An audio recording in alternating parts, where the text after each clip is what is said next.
Good morning, dear student. This was the point which actually I have been started in the last lecture. That is a product recall or the recalling of product. In the last lecture, we went through the introduction part आपला झालेला आहे मागच्या lecture मध्ये. Then I also explain you about the different reasons why there is a need of the product recall or in which circumstances there is a need to recall the product from the market. So that reasons also I have been explaining you. So this first two slides, that is the introduction of recalling of product and reasons behind the recalling of product, these two particular point we have been completed in a last lecture. Today student, we are going to start with a new point related to the recalling of product, that is the type of recall or the classes of recall. Now basically student, there are the three types of the product recall. Basically the product recall, it is classified into the three classes, and these three classes of the product recall are mentioned as follow. Class 1. Class 1 is a situation in which there is a reasonable probability that the use of or the exposure to a violative product will cause a serious adverse health consequences or death. Try to understand. What type of the product recalls are there? As I told you, basically there are the three types of the product recall. They are classified into the three classes. That is the class 1 product recall, class 2 product recall, and the class 3 product recall. Now student, try to understand what does this class 1 product recall includes, what does class 2 product recall includes, and what does class 3 product recall includes. So firstly, we are going to study about the product recall of a class 1. Class 1 is a situation in which there is a reasonable probability that the use of the product or exposure to that violative product will cause a serious adverse health reactions or the serious adverse health consequences or death. Example, pathogens in ready-to-eat food. Salmonella, Listeria monocytogenes, E. coli, Clostridium. When such type of the pathogenic microorganisms are present in our ready to eat food, then such a food materials, or we can consider about the pharmaceutical product, they will be responsible for evaluating or evolving out the serious adverse health reactions or the serious adverse health consequences, and sometimes it may also cause to a death. So to student, try to understand, if the class 1 situation is there, then it was indicating that there is a reasonable probability if we are using that particular violative product, if we are going to exposure in concern of that violative product, then it may cause a serious adverse health reactions or the health consequences, and sometimes it may also cause a death. Type second, class 2. Class 2 product recall. Class 2 is a situation in which use of a product or exposure to a violative product may cause a temporary or medically reversible adverse health consequences, or where the probability of the serious adverse health consequences is get removed. Example is that foreign object that pose a physical hazard, that will cause a physical hazard. Now, class 2 situation, what it was indicating? It was indicating that if we are going to use a violative product, if we are going to get exposed to that particular violative product, then it may cause a temporary or the medically reversible adverse health consequences. Try to understand. It was indicating that याच्यावरनं काय लक्षात येतंय, that class 1 recall, it is a very serious in the nature. Class 2, it may cause a temporary reversible adverse health consequences.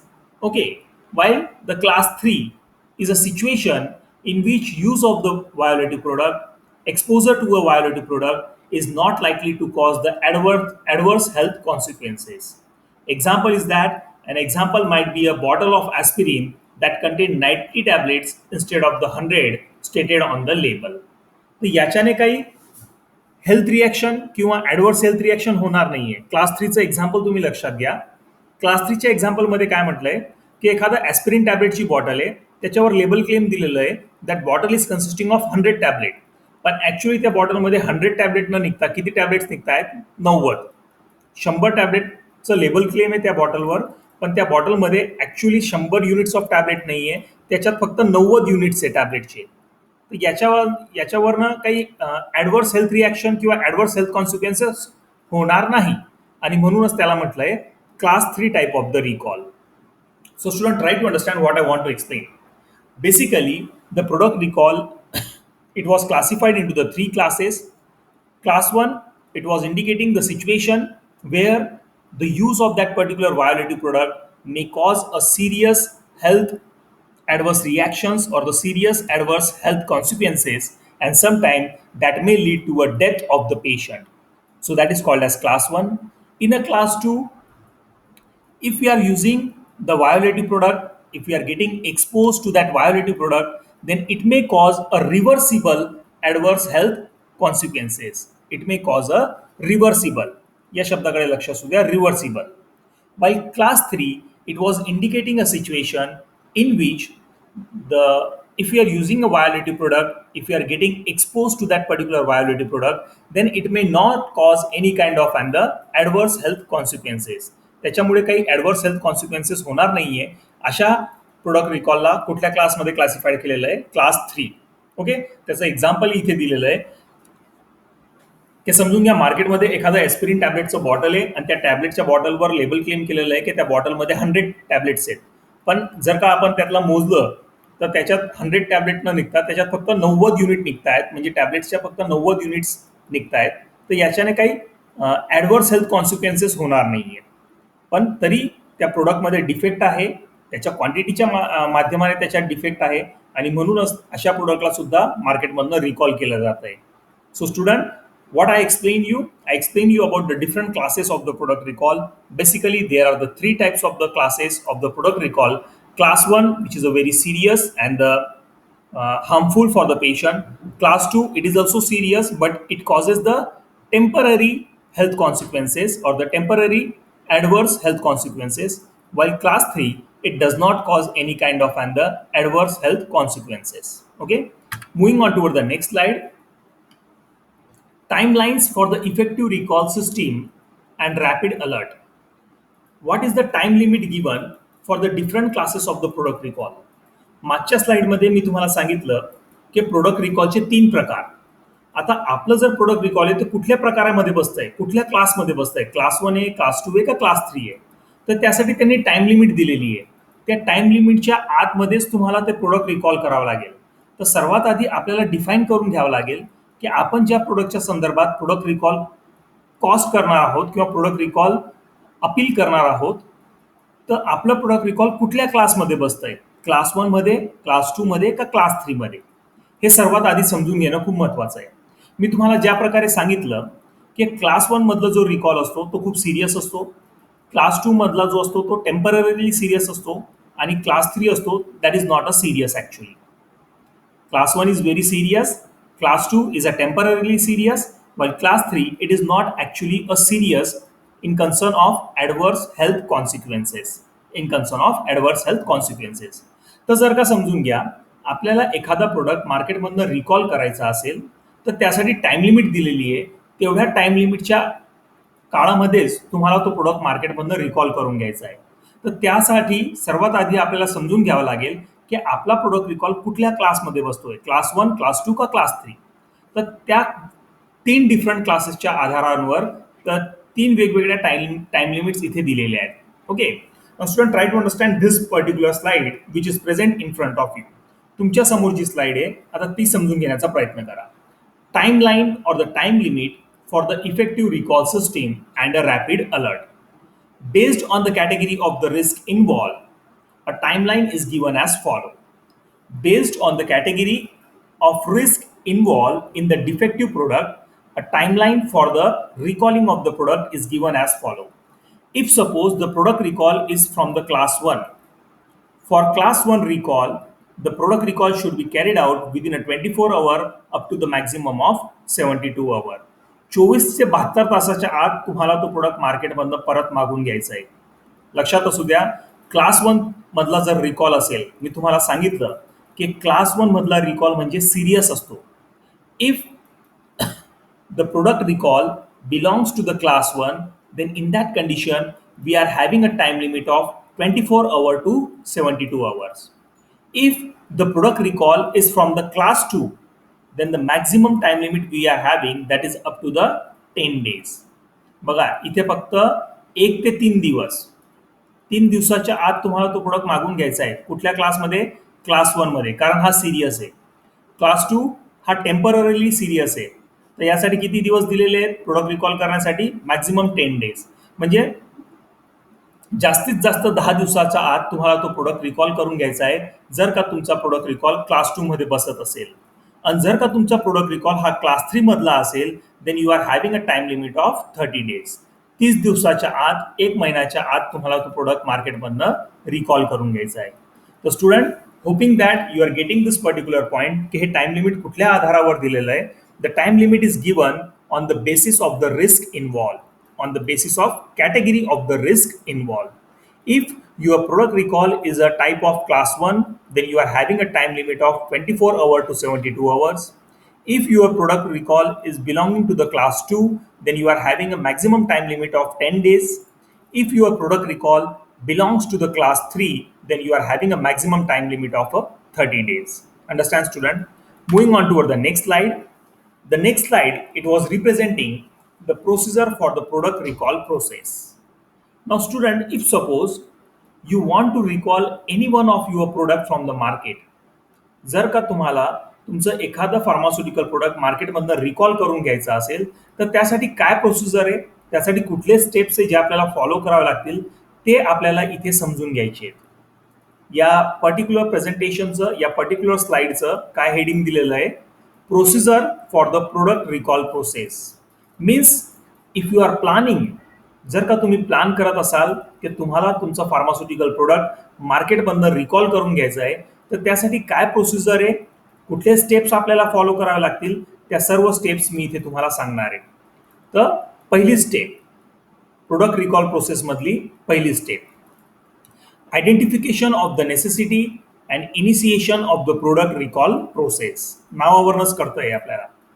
Identification of the necessity and initiation of the product recall process. When a product is likely to cause an injury or the adverse health effect to a person, the supplier should identify that and take the necessary steps required to recall the product, control the risk and coordinate the recall process. Try to understand. तुम्ही necessity सर्वात आधी समजून घ्या. Product recall करणं हे necessary आहे का, त्याची नेसेसिटी किती आहे, हे तुम्हाला सर्वात आधी डिटरमाइन करून घ्यावं लागेल, इव्हॅल्युएट करून घ्यावं लागेल. जर का तुमच्या लक्षात येत असेल की आपला जो प्रोडक्ट मार्केटमध्ये आपण विकायला काढला आहे, that product is responsible for causing the injury in the healthy human, that product is responsible or may lead to the adverse health effect in the healthy person, then in such a condition, the manufacturer or the supplier of the product should initiate the process of product recall as early as possible. लवकरात लवकर त्यावेळेस product रिकॉलची प्रोसिजरला सुरुवात करायची आहे. जर का तुमचा product मार्केटमध्ये जो विकायला काढलेला आहे, जर का तुमचा प्रोडक्ट इंजुरी कॉज करत असेल, ॲडवर्स हेल्थ इफेक्ट कॉज करत असेल तर. Understand? That was the first point की आपल्याला सर्वात आधी प्रोडक्ट रिकॉलची नेसेसिटी किती आहे ते समजून घ्यायचं आहे. आणि जर का त्याची नेसेसिटी खरोखर आपल्याला भासते, तर लवकरात लवकर त्या प्रोडक्ट रिकॉल प्रोसेसला आपल्याला इनिशिएट करायचं आहे. Second point, determination of the level of recall. Now student, here in this step we have to determine the level of recall. We have to determine the level of recall. A product can be recalled at the 3 level: wholesale, retail, individual consumer, or combination of any 2 or 3 levels. 3 level मध्ये recall आपल्याला करता येत आहे. एक तो wholesaler पासून आपल्याला आपला प्रोडक्ट रिकॉल करून घ्यायचा आहे, रिटेलर पर्यंत गेला असेल तर रिटेलर कडनं आपल्याला आपला प्रोडक्ट रिकॉल करून घ्यायचा आहे. आणि जर का पूर्ण प्रोडक्ट कस्टमर पर्यंत चालला गेलेला आहे, तर कस्टमर कडनं आपल्याला प्रोडक्ट रिकॉल करून घ्यायचा आहे. लक्षात घ्या, एक तर होलसेलर कडनं, एक तर रिटेलर कडनं, किंवा जर का आपला प्रोडक्ट मार्केटमध्ये वापरला जातोय, कन्झ्युमरांनी तो विकत घेऊन घेतला आहे कस्टमर लोकांनी, तर त्या कंडिशनमध्ये आपल्याला आपला प्रोडक्ट रिकॉल कस्टमर लेवलकडनं पण करावा लागेल. किंवा काही वेळेस असं होतंय की अर्धा माल होलसेलरकडे पडलेलं असतं, अर्ध गुड मटेरियल रिटेलरकडे पडलेला असतो आणि अर्धा गुड मटेरियल जो आहे तो मार्केटमध्ये विकला गेलेला असतो. तर तिघांचं कॉम्बिनेशन करून आपल्याला तो पूर्ण प्रोडक्ट परत रिकॉल करावा लागेल. Try to understand student. Second step काय आहे? Determination of level of recall. A product can be get recalled at a three different level, that is the wholesale, retail and the individual customer, or it may involve the combination of any two or the three levels. Determination of the level of recall is dependent of how far the product has penetrated in the market from the supplier. हे जे level of recall आहे हे आपल्याला कसं determine करता येईल? The level of recall can be get determined on the basis of knowledge that how far our product has been get penetrated into the market.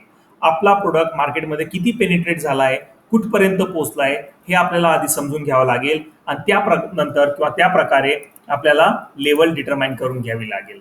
Understand student? So second step is determination of the level of product recall. Next point.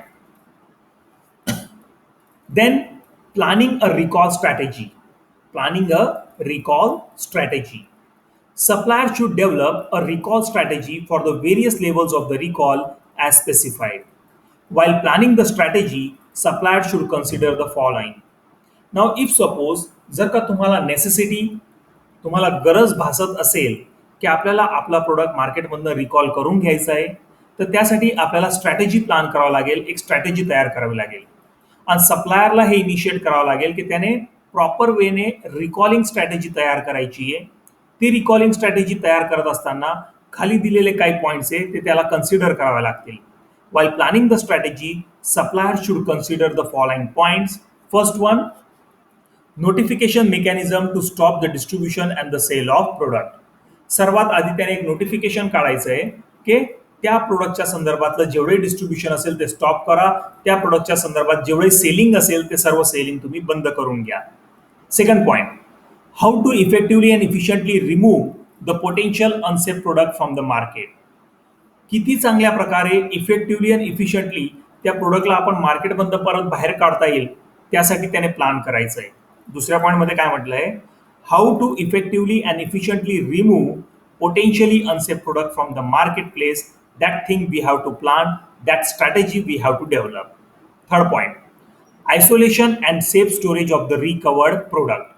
आणि जेवढंही material recover झालंय, planning केली, प्रोडक्टला मार्केटमधनं परत मागवलं गेलं, मागवल्यानंतर तो जो recovered product आहे त्याला व्यवस्थित आयसोलेट करून ठेवायचं आहे, एका सेफ जागेवर त्याला स्टोअर करून ठेवायचं आहे, जेणेकरून रिकॉल झालेला प्रोडक्ट परत नवीन बॅच सोबत मिक्सअप नको व्हायला. तर isolation and safe storage of the recovered product. Next point, disposal of the product और return of the product to the market. आता जे काही प्रोडक्ट रिकवर केलंय, मार्केटमधनं जे काही प्रोडक्ट मागून घेतलंय, रिकॉल करून घेतलंय, त्या प्रोडक्टचं डिस्पोजल करून घ्यायचं आहे. Disposal of that particular product और return of the product to the market. Okay. Last point, availability of the resources for the remedial action. He has to also consider the point of availability of the resources for the remedial action. What kind of the remedial action can be taken? What types of the sources are available so that we can give a proper remedial action to this particular recalling or to this particular phenomenon of the product recall. Understand, student? So this was the third step, that is the planning a strategy for the recalling of product. Okay. Fourth step, product recovery, storage and disposal. मी तुम्हाला सांगितलं हे already. Product recovery, storage and disposal. Product recovery, storage and disposal, त्याच्यात परत मी 3 भागांमध्ये किंवा 3 सब पॉईंटमध्ये या पॉईंटला डिवाइड केलेलं आहे. Method of product recovery. Product may be recovered by being return to the supplier, super markets, wholesalers or the retailers.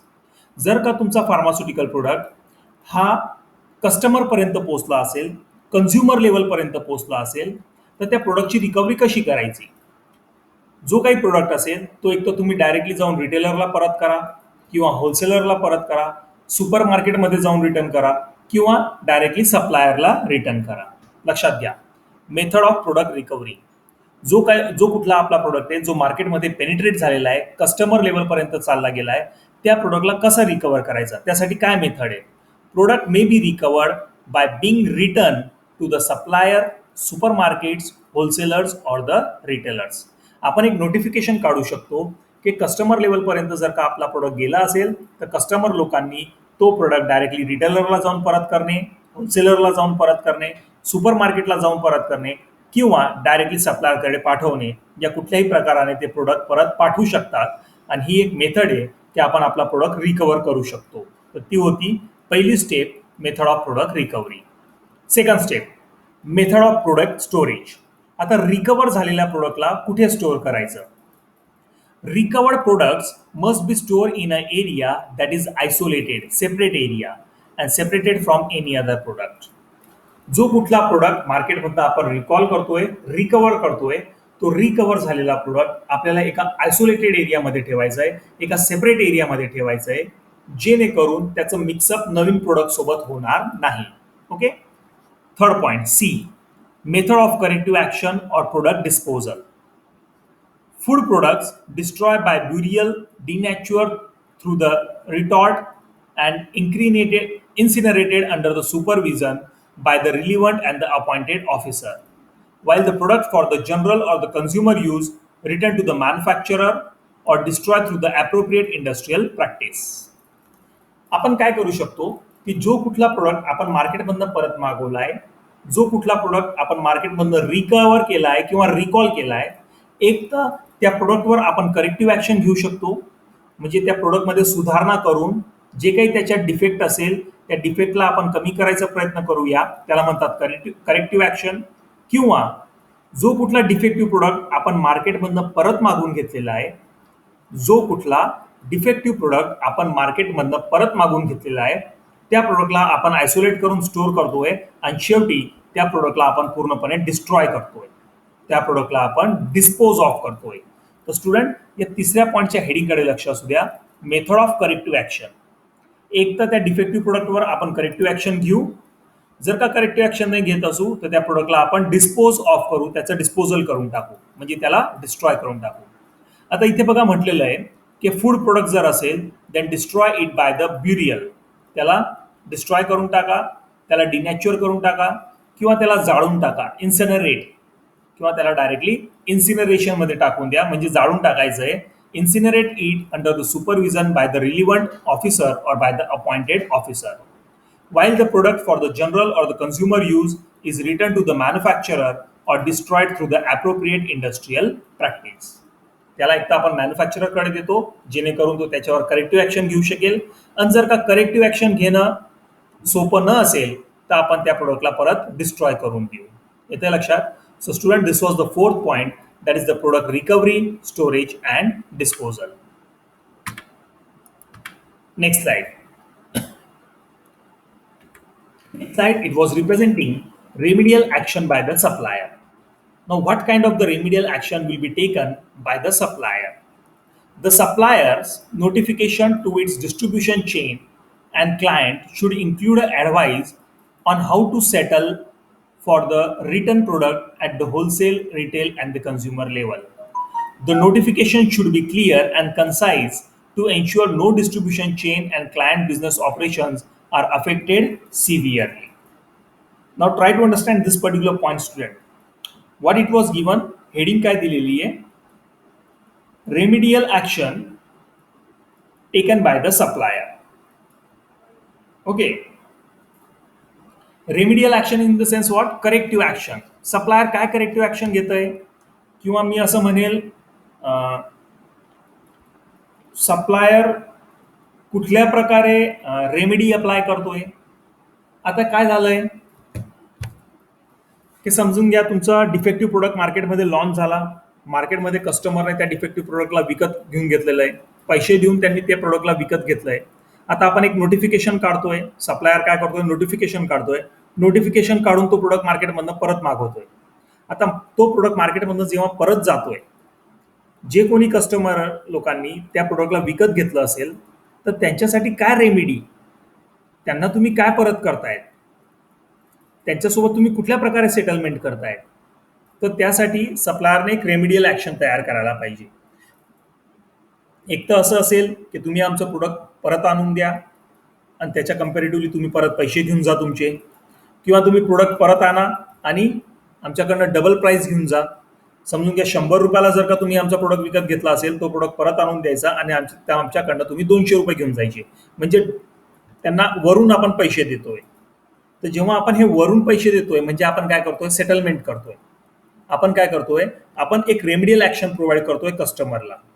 Student, try to understand remedial action by the supplier. The supplier's notification to its distribution chain and the client should include the advice on how to settle for the return product at the wholesale, retail and the customer level. Means what I want to explain की कंपनीने किंवा सप्लायरने एक notification काढलंय की आमचा असा असा जो प्रोडक्ट होता, XYZ जो प्रोडक्ट होता, तो प्रोडक्ट डिफेक्टिव्ह आहे आणि तो बाय मिस्टेकली आमच्याकडनं मार्केटमध्ये लॉन्च झाला आहे. मार्केटमध्ये तो होलसेलर लेवलपर्यंत, रिटेलर लेवलपर्यंत आणि कस्टमर लेवलपर्यंत विकला गेलेला आहे. तर अशा प्रोडक्टला तुम्ही लवकरात लवकर परत करणे आणि परत करत असताना त्यासाठी आपण काहीतरी सेटलमेंट स्कीम तयार करू. सेटलमेंट स्कीम या प्रकारे असेल की जर का तुम्ही आमचा प्रोडक्ट 100 रुपयाला घेतला असेल तर तो प्रोडक्ट परत आणून द्या आणि त्याच्या जागेवर आमच्याकडनं 200 रुपये घेऊन जा. म्हणजे आपण काय करतोय, त्यांना डबल पैसे करून देतोय. ओके. किंवा असं सेटलमेंट करता येईल, whatever product you have been purchase, तुम्ही जो काही प्रोडक्ट आमच्याकडनं परचेस केला असेल त्या प्रोडक्टमधनं तुम्ही जर काही वापरून घेतलेलं असेल तरी तो प्रोडक्ट आम्हाला परत करा आणि आमच्याकडनं पूर्ण पैसे घेऊन जा. म्हणजे सील ब्रेक झालेला प्रोडक्ट असेल तोही तुम्ही आम्हाला परत करून पूर्ण पैसे आमच्याकडनं घेऊन जायचे. तर हे आपल्याला तिघं लेवलवर करता येईल, होलसेल लेवलवर पण, रिटेल लेवलवर पण आणि कस्टमर लेवलवर पण. तर student, try to understand what I want to explain. I am explaining you that remedial action should be taken by the supplier. The supplier's notification to its distribution chain and the client should include the advice on how to settle for the return product at the wholesale, retail and the customer level. Sixth point, monitoring the effectiveness of the product recall. This is also one of the important step. आता आपण product रिकॉलसाठी तर notification काढलंय, पण आपल्याला ते monitor पण करायचं आहे, त्याच्यावर सर्व्हिलन्स ठेवायचं आहे की इफेक्टिव्हली आपला प्रोडक्ट रिकॉल होतोय का नाही मार्केटमधनं. हे कोण करणार आहे, supplier. Supplier should monitor the effectiveness of the product recall. Supplier must have a scale of measurement for measuring the effectiveness of the recall. Means supplier should measure that how much amount of the product was getting recalled from the market. आपण किती product तो sale केलाय आणि किती product तो मार्केटमधनं परत recall झालेला आहे हे मॉनिटर करणं खूप गरजेचं आहे. ओके. 7वा point, post recall reporting. 1 month after the termination of the recall process, the supplier is required to furnish the recall coordination unit with a final report on the recall. रिकॉलिंगसाठी काही time limit दिलं असेल, मी तुम्हाला सांगितलं. Class 1चं recall असेल तर त्यासाठी 24 तास ते 72 तास. क्लास 2चा रिकॉल असेल तर त्यासाठी मॅक्झिमम 10 दिवस. क्लास 3चा रिकॉल असेल तर त्यासाठी मॅक्झिमम 30 दिवस, 30 डेज. एकदा रिकॉलिंगची प्रोसिजर संपली, पोस्ट